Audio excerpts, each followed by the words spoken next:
এই জীবনের সত্য কি? জন্ম, যেখান থেকে জীবন আরম্ভ হয়, নাকি সমাপ্তি? মৃত্যু, যেখানে জীবন শেষ হয়ে যায়। জীবনের সত্য এটা নয়, সব কিছু এটা নয়। ভালো করে ভেবে দেখলে কিছুই যায় আসে না যে আপনার জন্ম কোথায় হয়েছে, কিভাবে হয়েছে। এতেও কিছু যায় আসে না যে আপনার মৃত্যু কোথায় হবে, কিভাবে হবে। যায় আসে তখন গুরুত্বপূর্ণ হলো এটাই যে জীবন আপনি যাপন করেছেন তার উদ্দেশ্য কি ছিল, কি ভাবনা নিয়ে আপনি বেঁচেছেন।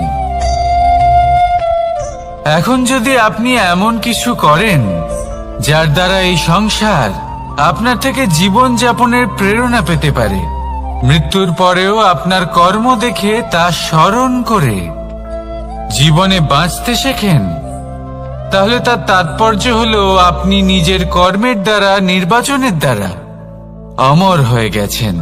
দেখুন, জীবনে দুশ্চিন্তা করা হলো বৃথা, মৃত্যুর ভয়ও হলো বৃথা। কারণ আত্মা কখনো মরে না, তাকে কেউ শেষ করতে পারে না। না কাল, না মৃত্যু, আর না সময়। যদি এমন কিছু থাকে যা আপনার আত্মাকে শেষ করে দিতে পারে, তাহলে তা আপনারই নিজের দুষ্কর্ম। তাই এই যে জীবনকাল আপনার কাছে রয়েছে, তাতে শুধু শুভ কর্ম করুন, দুশ্চিন্তা করা ত্যাগ করুন। এমন কর্ম করুন যা দেখে সংসার উচিত পথে চলে আসবে, শুভ কর্ম করবে। যদি আপনার মৃত্যুর পরে সংসার আপনাকে স্মরণ করে শিক্ষা লাভ করে, উচিত পথে চলে, প্রেরিত হয়, তাহলে আপনিও অমর হয়ে যাবেন। আসুন আমার সাথে ভালোবেসে বলুন, রাধা রাধা। কথায় আছে, যা কিছু অন্তর থেকে নিঃসৃত হয় তা অশুভ হয় না। অশুভ হলো সেই বোধ, সেই ইচ্ছে যা অন্তর থেকে নিঃসৃত হলেও কখনোই বিবেকের দ্বারা পরখ করা হয় না। এমনই একটা অনুভূতি হলো ক্রোধ। এই ক্রোধ আপনার বিবেকই হরণ করে নেয়, আপনার করুণা হরণ করে নেয়। আপনি ভাবনা চিন্তা করার যোগ্যতাই হারিয়ে ফেলেন। এবার যদি আপনি সংসারকে নিয়ন্ত্রণ করতে চান, ভবিষ্যতের ওপর নিয়ন্ত্রণ রাখতে চান, বর্তমানের ওপর নিয়ন্ত্রণ রাখতে চান, তাহলে প্রথমে নিজের ক্রোধের ওপর নিয়ন্ত্রণ করা শিখতে হবে। কারণ এই ক্রোধ আপনার বন্ধু নয়, এ আপনার শক্তি নয়, এ হলো আপনার দুর্বলতা। আর এটা শত্রুর শক্তি বাড়িয়ে তোলে, আর শেষ পর্যন্ত ক্ষতি আপনারই হয়। তাই এই ক্রোধকে নিজের নিয়ন্ত্রণে রাখুন। অশুভ মন্তব্য আপনা থেকেই অসফল হয়ে যাবে। আসুন আমার সাথে ভালোবেসে বলুন, রাধা রাধা।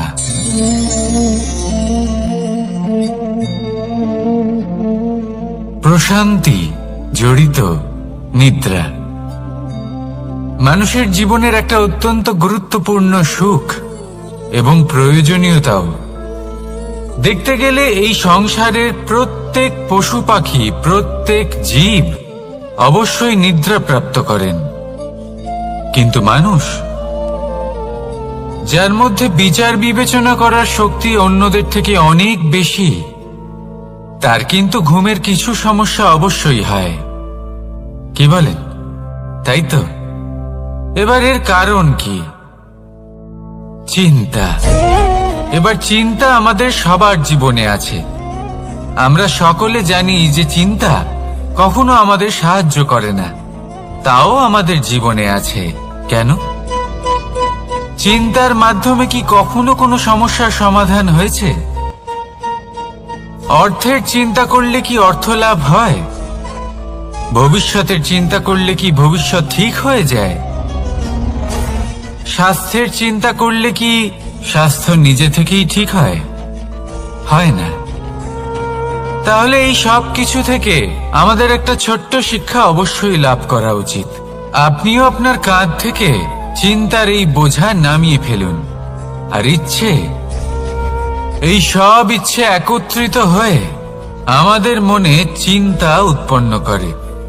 তাই এই চিন্তাগুলিকে ত্যাগ করুন। প্রকৃতির প্রেমের উপর বিশ্বাস রাখুন। মনে রাখবেন, যিনি চিন্তা মুক্ত হবেন তিনি চিতা মুক্ত হবেন। সুখের নিদ্রা প্রাপ্ত করুন, আর নিদ্রায় যাবার আগে আমার সাথে ভালোবেসে বলুন, রাধা রাধা। মহাদেব, সেই দেবতা যিনি মহান, যাকে দেবতাদের দেবতা বলা হয়, যিনি হলেন আমার আরাধ্য। কখনো আপনার মনে এই প্রশ্ন এসেছে যে শিবকেই কেন মহাদেব বলা হয়, অন্য কোনো দেবতাকে কেন বলা হয় না? সেই কারণ মহাদেবের মধ্যে, ওনার মধ্যে এমন এক বিশেষ গুণ রয়েছে যা অন্য কারণ নেই। তা হলো নিঃস্বার্থ হয়ে মানুষের সেবা করা। যদি প্রয়োজন পড়ে, যদি সৃষ্টির পথে বিনাশের কালো মেঘ ছেয়ে থাকে, তখন নিজের প্রাণের চিন্তা না করে হলাহল পান করার জন্য প্রস্তুত থাকেন মহাদেব। আর এই অদ্বিতীয় ত্যাগের জন্যই শিবকে মহাদেব বলে ডাকা হয়। এবার যদি কোনো মানুষও নিঃস্বার্থ ভাবনার দ্বারা নিজেকে অর্পণ করে দেয় এই জগতের কল্যাণের জন্য, মানুষের সেবার জন্য, তাহলে তিনিও মহাপুরুষ, মহামানব হতে পারেন। যদি কেউ অভুক্ত থাকেন, তাহলে নিজের থালা থেকে অর্ধেক খাবার তাকে দিয়ে দিন। যদি কেউ অসুস্থ হন, তাহলে তাকে সেবা করার, চিকিৎসা করার চেষ্টা করুন। এই জীবন শুধু নিজের জন্য নয়, অন্যদের প্রতি, সমস্ত সংসারের প্রতি উৎসর্গ করুন। যদি এইসব মানুষ শিখে যান, তাহলে তিনি মহাদেবের পথে অগ্রসর হতে পারেন। যদি মানুষ নিঃস্বার্থ ভাবনার দ্বারা এই সংসারের সেবা করতে শিখে যান, তাহলে তিনি নিশ্চিত রূপে মহামানব অবশ্যই হতে পারবেন। আসুন আমার সাথে ভালোবেসে বলুন, রাধা রাধা। স্বর্ণ, হীরে, মুক্ত, মানিক, এই সব কিছুকে আগে পাথর বলা হতো। তাহলে এমন কি হলো যে এদের রত্ন বলা হয়? আর রত্ন তা বাস্তবে আসলে কি? এটা হলো সেই পাথর যাকে আগে আগুনের তাপ সহ্য করতে হয়েছে, পরখ করা হয়েছে, যাচাই করা হয়েছে, এদের কাটার চেষ্টা করা হয়েছে, কিন্তু তারা কখনোই নষ্ট হয়নি, বরং তারা আরো উদ্ভাসিত হয়েছে, আরো উজ্জ্বল হয়েছে, এই সংসারে আরো প্রকাশ ছড়িয়ে দিয়েছে। সেই জন্য এরা হলো এত অমূল্য, সেই জন্য এরা হলো বহুমূল্য, সেই জন্য এদের রত্ন বলা হয়। এবার মানুষের কাছেও এই নির্বাচনের অধিকার রয়েছে যে আমরা শুধু পাথর হয়ে থাকব নাকি রত্ন হয়ে থাকব। কিভাবে? আমাদের জীবনেও অনেক সমস্যা রয়েছে, বাধা আছে, বিপত্তি আছে। আমরা সেই বাধার তাপে উত্তপ্ত হই, এই সমস্যা আমাদের কাটার চেষ্টা করে। অনেক মানুষ বিভিন্ন পরিস্থিতি আমাদের ভাঙার চেষ্টা করে, কিন্তু আমাদের নষ্ট হলে চলবে না। যেভাবে এই রত্ন সমস্যার সম্মুখীন হয়ে পাথর থেকে রত্ন হয়েছে, সেইভাবেই আমাদেরও আমাদের সমস্যার সম্মুখীন হয়ে রত্ন হয়ে উঠতে হবে। এই সংসারে প্রকাশের স্রোত হয়ে উঠতে হবে। তাহলে এটাই করুন আর আমার সাথে ভালোবেসে বলুন, রাধা রাধা। সংসারে সব থেকে বড় শক্তি আসলে কি? কেউ বলবেন শারীরিক শক্তি, কেউ বলবেন অস্ত্রের শক্তি, কেউ বলবেন জ্ঞানের শক্তি। ঠিক আছে, কিন্তু যদি আমি বলি সংসারের সব থেকে বড় শক্তি হলো শক্তি কোনো এক তথ্যের, আগে হ্যাঁ, তথ্য। এই তথ্য নিজেই কিন্তু খুব শক্তিশালী, অত্যন্ত শক্তিশালী অস্ত্র হলো এই তথ্য। আর সত্যি বলতে অনুচিত তথ্যের থেকে অনেক বেশি ঘাতক হলো অসম্পূর্ণ তথ্য। যেরকম আজ শাম্ব রুক্মির সাথে করেছে, ওকে অসম্পূর্ণ তথ্য দিয়েছে, তার ফলে বিনাশ হলো। যদি এইভাবেই আপনার কাছেও কোনো অসম্পূর্ণ তথ্য আসে, আর যদি আপনি তা পরখ না করে দেখেন, যাচাই না করে দেখেন, আর নিজের কর্ম করেন, তাহলে উত্থানের বদলে আপনি পতনের সম্মুখীন হবেন। বিকাশের বদলে আপনার বিনাশ হয়ে যাবে। মনে রাখবেন একটা অত্যন্ত গুরুত্বপূর্ণ কথা, সঠিক তথ্য পাওয়া সঠিক তথ্য দেওয়ার থেকে অনেক বেশি গুরুত্বপূর্ণ। আশা করি এই কথা আপনি বুঝেছেন। জীবনে যখনই কোনো তথ্য আপনি পাবেন, সেই বিষয়ে ভেবে দেখুন, পরখ করে দেখুন, যাচাই করুন, তারপর নিজের কর্ম করুন। আর আমার সাথে ভালোবেসে বলুন, রাধা রাধা। ধর্ম এবং প্রেম, এই দুই হলো একই মুদ্রার দুই পিঠ। যদি এদের মধ্যে কোনোটা নষ্ট হয়ে যায়, তাহলে দ্বিতীয়টাও থাকে না। কখনো ভেবেছেন এমন কেন হয়? তার জন্য আগে আপনাকে বুঝতে হবে যে ধর্ম আসলে কি। ধর্ম সেটাই যা এই সংসারের প্রত্যেক মানুষকে একে অপরের সাথে সুখ এবং শান্তিতে থাকতে প্রেরণা যোগায়। এই প্রেরণার আধার হলো প্রেম। প্রেম সেটাই যে আপনার মধ্যে অন্য কারোর প্রতি করুণাবোধ জাগিয়ে তোলে, সম্মান জাগিয়ে তোলে। এবার যদি প্রেম চলে যায়, তাহলে সবার আগে বিনাশ হবে সম্মান আর করুণাবোধের। এবার যেখানে না প্রেম রয়েছে, না সম্মান রয়েছে, না করুণা রয়েছে, সেখানে ধর্ম কিভাবে বাস করবে?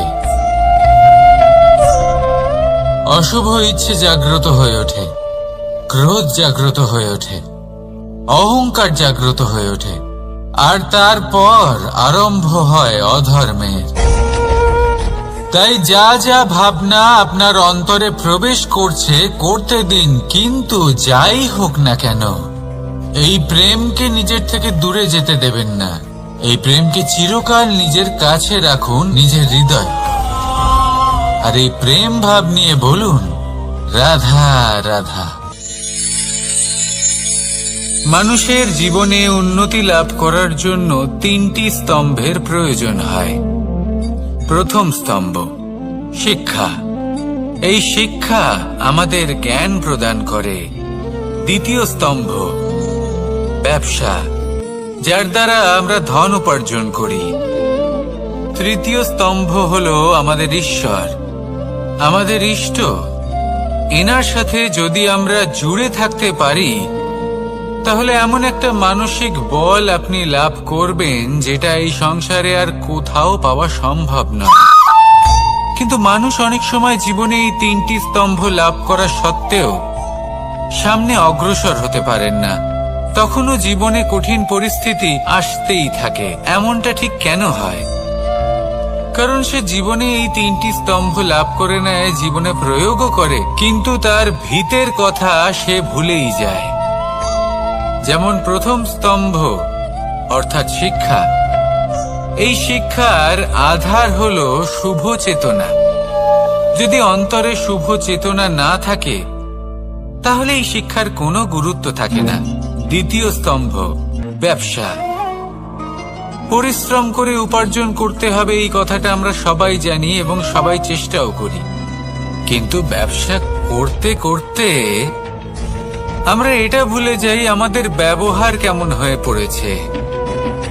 এই ব্যবহার যদি শুভ হয়, তাহলে আমাদের উপার্জন আস্তে আস্তে একটা স্থির জায়গায় এসে পৌঁছবে। এবং তৃতীয় স্তম্ভ আমাদের ভগবান। যদি ওনার শরণে আপনি যেতে চান, তাহলে তার পূর্বে নিজের মা বাবাকে সেবা করুন, তাদের যত্ন করুন, তাদেরকে ভালোবাসুন, কারণ ওনারাই হলেন এই সংসারে আপনার সব থেকে বড় ইষ্ট। তাহলে 3 স্তম্ভের সাথে সাথে তাদের আধারকেও নিজের জীবনে প্রাধান্য দিন। কোনো সমস্যা আসবে না, জীবনে একের পর এক উন্নতি করবেন এবং এই মন প্রসন্ন হয়ে বলবে, রাধা রাধা।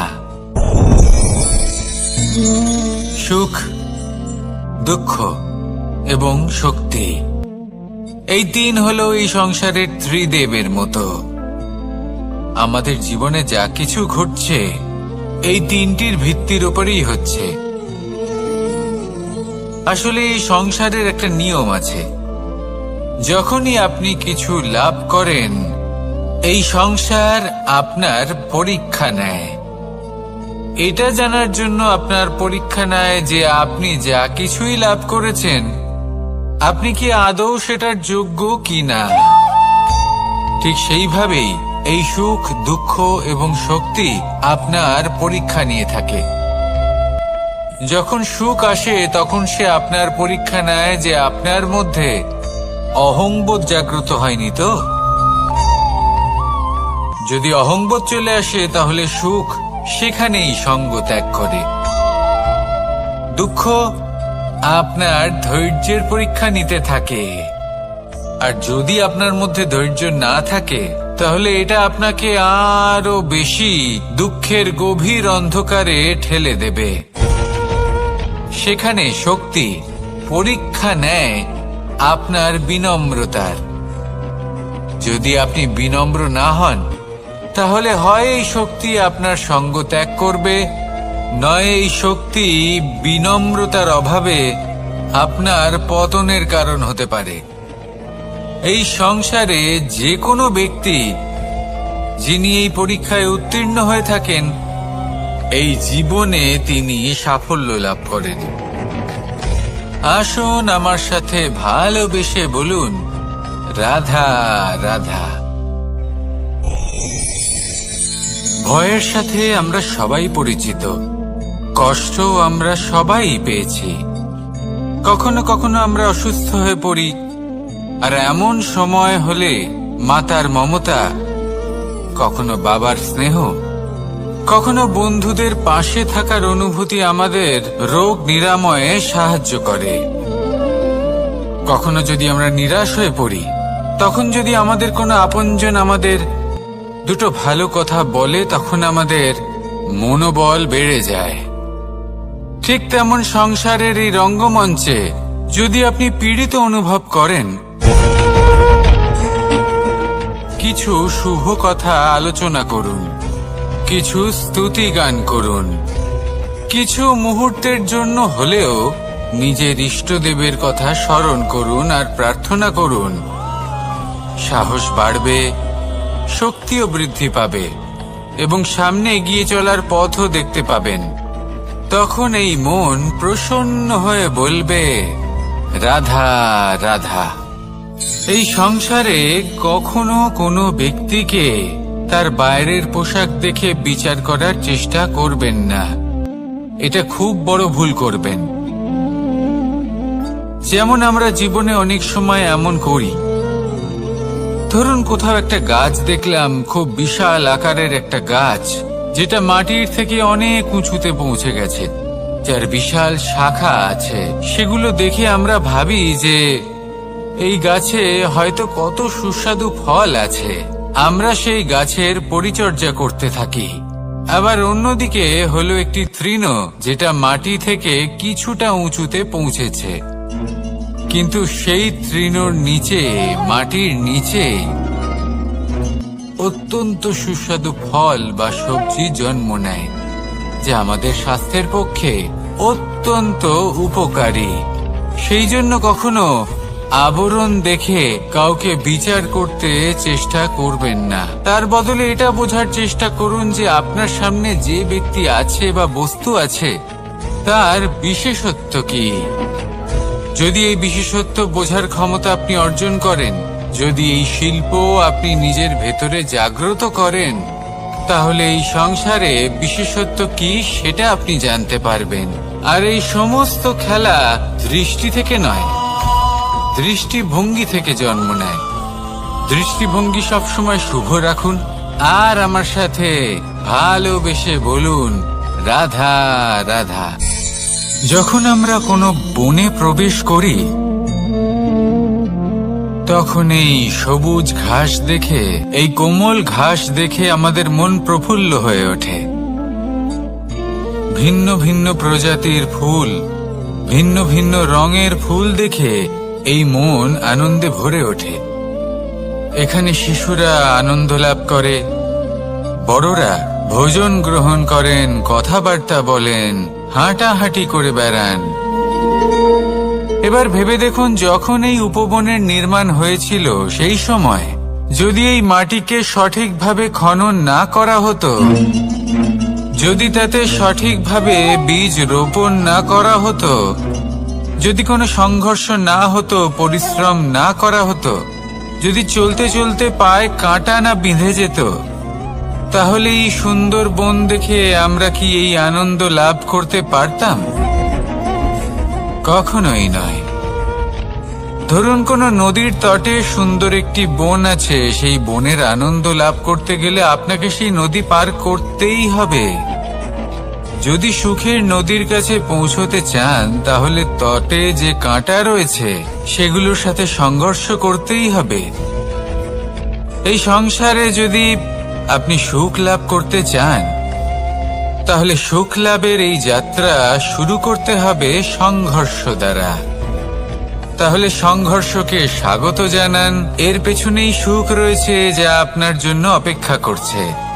এবার হাসুন আর আমার সাথে ভালোবেসে বলুন, রাধা রাধা।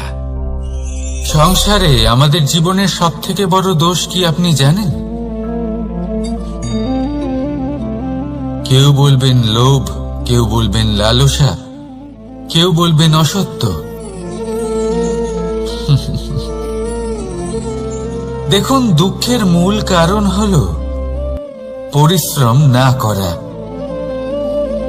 কিছু মানুষ ভাবেন যে আমি জীবনে কোনো পরিশ্রম করব না, অথচ আমি সবকিছু প্রাপ্ত করতে চাই। আর এমন এক কারণের জন্যই দূতের মতো খেলা আমাদের জীবনে প্রবেশ করার সুযোগ পায়। দূত। এই দূত আসলে কি?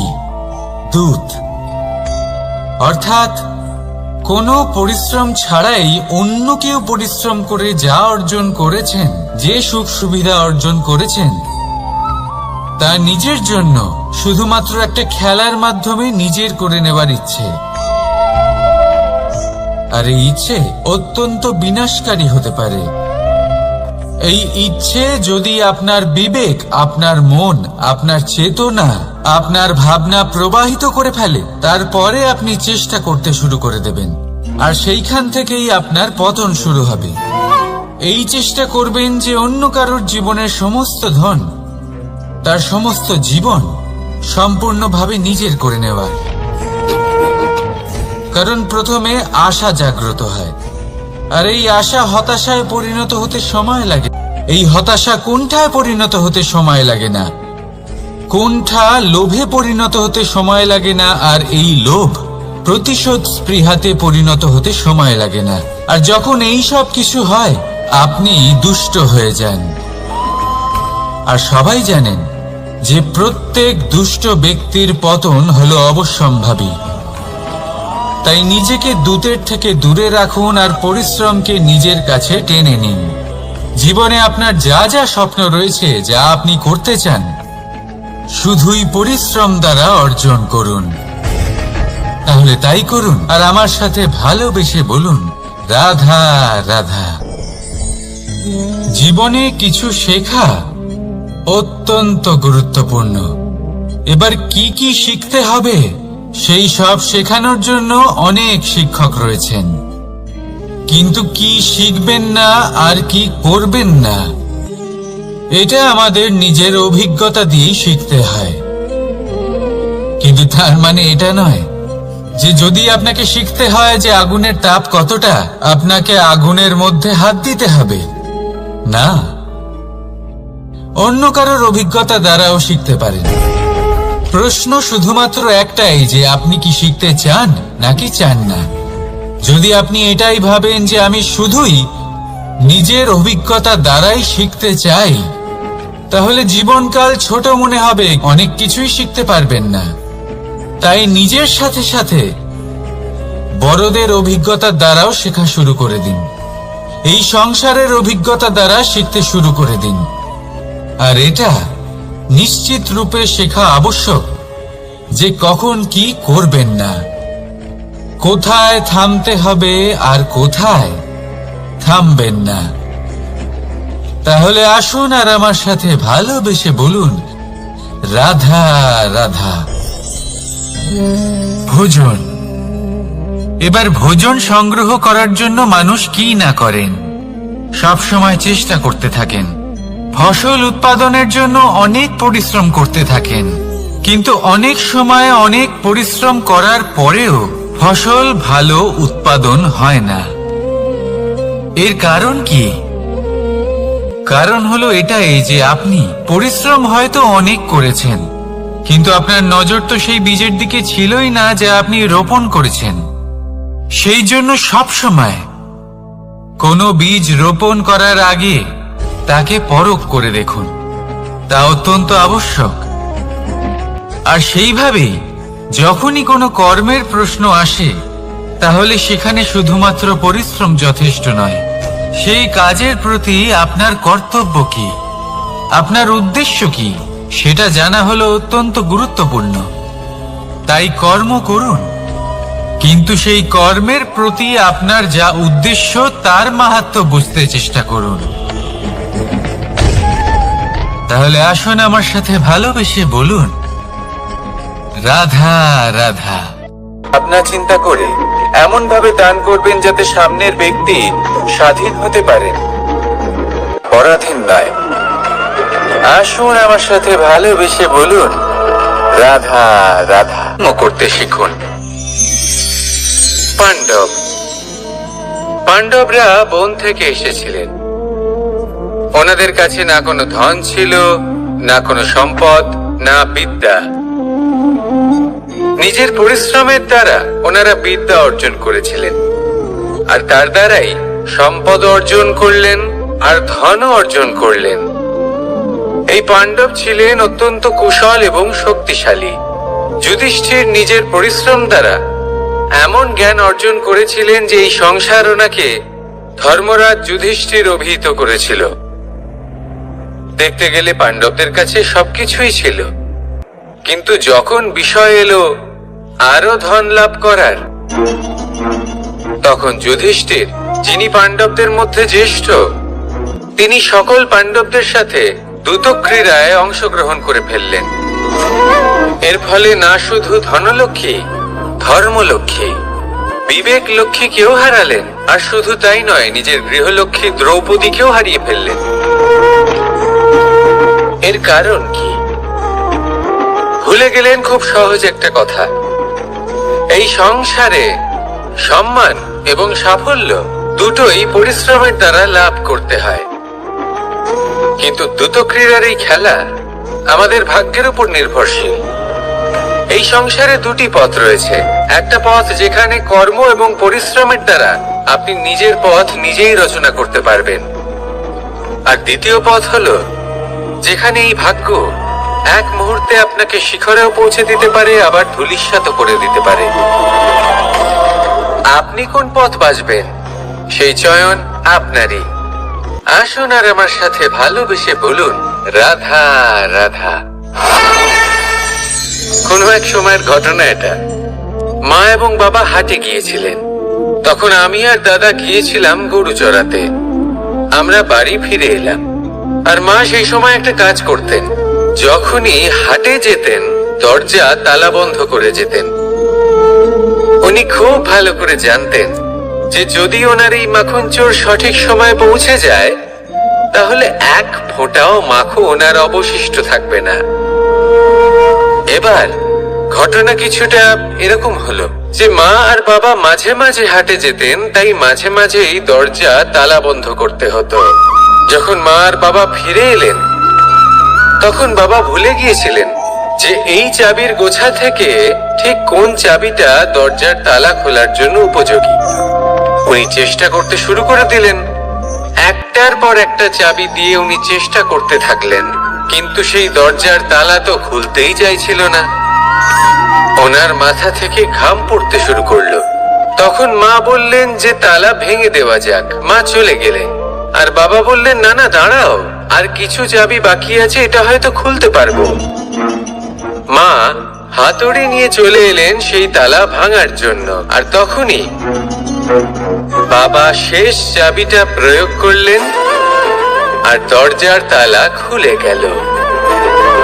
যদি উনি চেষ্টা না করতেন তাহলে এই তালাটাও ভেঙে যেত আর চাবিটাও নষ্ট হয়ে যেত, ঠিক কিনা?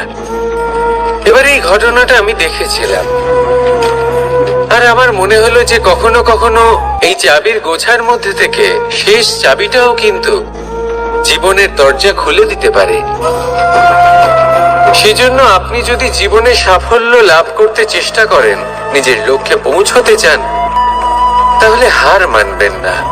হয়তো দেখবেন আপনার পরবর্তী প্রচেষ্টা বা এই অন্তিম প্রচেষ্টা আপনাকে সাফল্যের পথে নিয়ে গেল। তাই নিরন্তর প্রচেষ্টা করতে থাকুন, জীবনে সাফল্য লাভ করুন।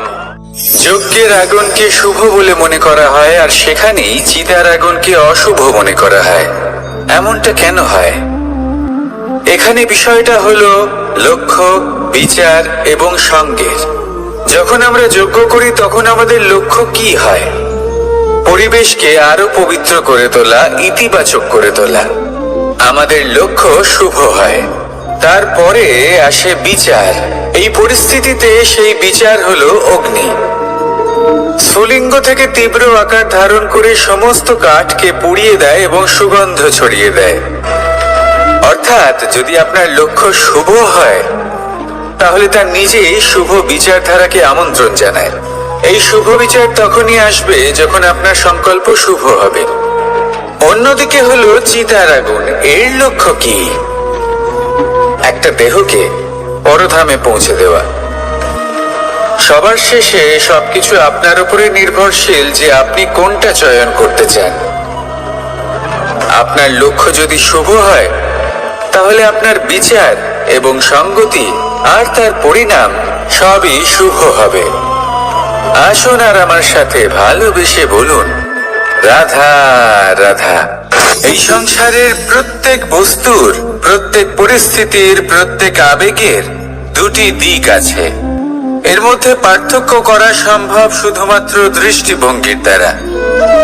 যদি কোনো ব্যক্তি পর্বত শিখরে দাঁড়িয়ে থাকেন তাহলে উনি এটাই দেখতে পাবেন যে এই জলের ধারা সমুদ্রের দিকে বয়ে চলেছে। আরেক ব্যক্তি যিনি সমুদ্রের কাছে দাঁড়িয়ে আছেন তার এটাই মনে হবে যে এই জলের ধারা সমুদ্রের দিকে আসছে। এখানে বিষয়টা হলো দৃষ্টিভঙ্গির, আর এটাই সময়ের সাথেও হয়ে থাকে। অনেক সময় মানুষ চিন্তিত হয়ে পড়েন, ত্রস্ত হয়ে পড়েন যে তার কাছে হয়তো খুব কম সময় আছে, তাতে তিনি অনেক কিছুই করতে পারবেন না, আর একটু সময় থাকলে খুব ভালো হতো। তিনি এভাবেও ভাবতে পারেন যে অল্প হলেও সময় বাকি তো রয়েছে, অর্থাৎ যা অবশিষ্ট আছে তাকে সংরক্ষণও করা সম্ভব, তাতে জীবন যাপনও করা সম্ভব। আর এটা নির্ভর করছে আপনার উপর। তাই দৃষ্টিভঙ্গি ইতিবাচক রাখুন। জীবনে দুই ধরনের আবেগ রয়েছে যার কোনো মূল্য নেই। আমার কথার অর্থ এটা নয় যে এদের কোনো গুরুত্ব নেই, গুরুত্ব যথেষ্টই রয়েছে, শুধু এদের জন্য আপনাকে কোনো মূল্য দিতে হয় না। প্রথম আবেগ হলো আনন্দ, প্রসন্নতা। এটা আপনি যে কোনো জায়গায় খুঁজে পেতে পারেন যদি আপনি খুঁজে পেতে চান। আপনি কোনো পুষ্পের সৌন্দর্য দেখে প্রসন্ন হতে পারেন। বায়ুর কারণে যখন একটি বৃক্ষ শিহরিত হয় সেটা দেখে আপনি প্রসন্ন হতে পারেন। একটা ছোট্ট শিশুর কলরব শুনেও আপনি প্রসন্ন হতে পারেন।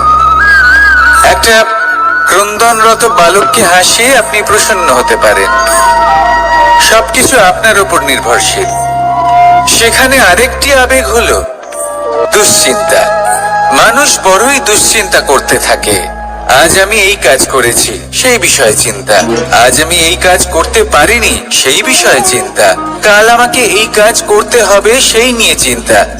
আমি কি সেই কাজটা করতে পারবো, সেই বিষয়ে দুশ্চিন্তা।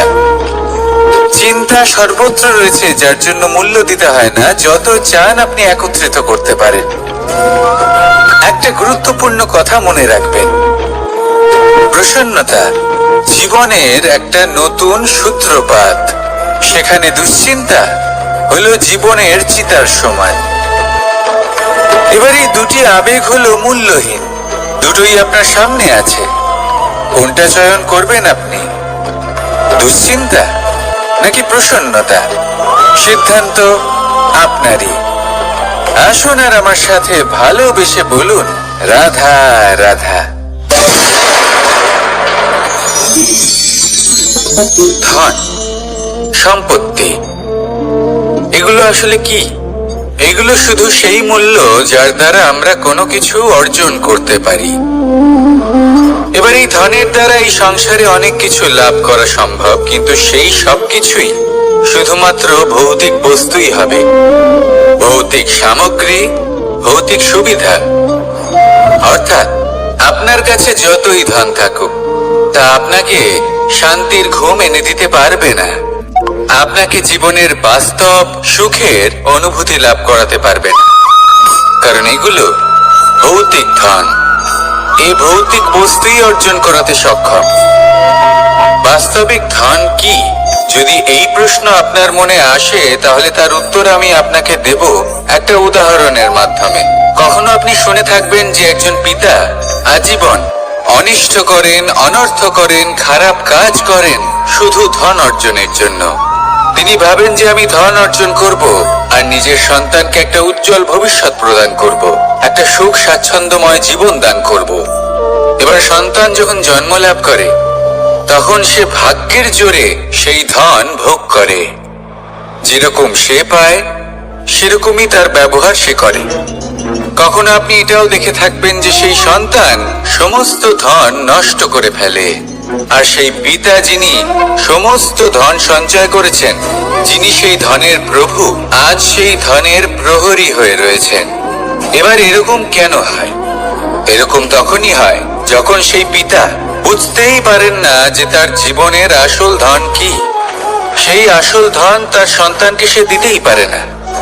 যদি পিতা তার সন্তানকে কর্মের জ্ঞান দিতে পারেন, উচিত কোনটা অনুচিত কোনটা সেই শিক্ষা দিতে পারেন, সংস্কারের প্রকৃত শিক্ষা দিতে পারেন, তবে সেটা ধনের থেকে অনেক বেশি গুরুত্বপূর্ণ। এটাই হলো জীবনের বাস্তব ধন। আপনি সেই কথা তো অবশ্যই শুনে থাকবেন, কুসন্তান হলে ধন সঞ্চয় করে কি হবে, সুসন্তান হলে ধন সঞ্চয় করে কি হবে। সন্তান যদি কুপুত্র হয় তাহলে সব নষ্ট করে ফেলবে, আর সন্তান যদি সুপুত্র হয় তাহলে ধন থাকুক না থাকুক, সে নিজেই কর্মের পথে অগ্রসর হয়ে ধন অর্জন করবে আর নিজের জন্য এক উজ্জ্বল ভবিষ্যৎ করে তুলবে। তাই সন্তানকে সম্পদ দেওয়ার আগে কর্মের জ্ঞান দান করুন, সুশিক্ষা দিন, কারণ এটাই হলো জীবনের প্রকৃত ধন। আসুন আর আমার সাথে ভালোবেসে বলুন, রাধা রাধা। একবার একটা শেয়াল বনে বিচরণ করছিল। ও একটা ছোট্ট শাবক দেখতে পেল। ও ভাবলো, আজ একেই আমি খাবার হিসেবে গ্রহণ করব। আশেপাশে দেখলো কেউ দেখছে না তো, কেউ ছিল না, আর সেই শাবকের উপর আক্রমণ করল, যা হলো একটা ঘোর অপরাধ। বনের নিয়ম অনুসারে আপনি কখনোই শাবকের উপর আক্রমণ করতে পারেন না। তারপর এই খবরটা যখন রাজা সিংহ জানতে পারলেন, সভার আয়োজন করলেন। কিন্তু সেখানে শেয়াল বলল, আমি তো এরকম কিছু করিনি। কিন্তু যদি আপনি এরকম বলেন, কোনো প্রমাণ দিন, এর কোনো সাক্ষী আছে? তখন রাজা সিংহ পেঁচাকে ডেকে পাঠালেন, যে সেই মুহূর্তে বৃক্ষের শাখার উপর বসেছিল, সে সব কিছু দেখেছিল।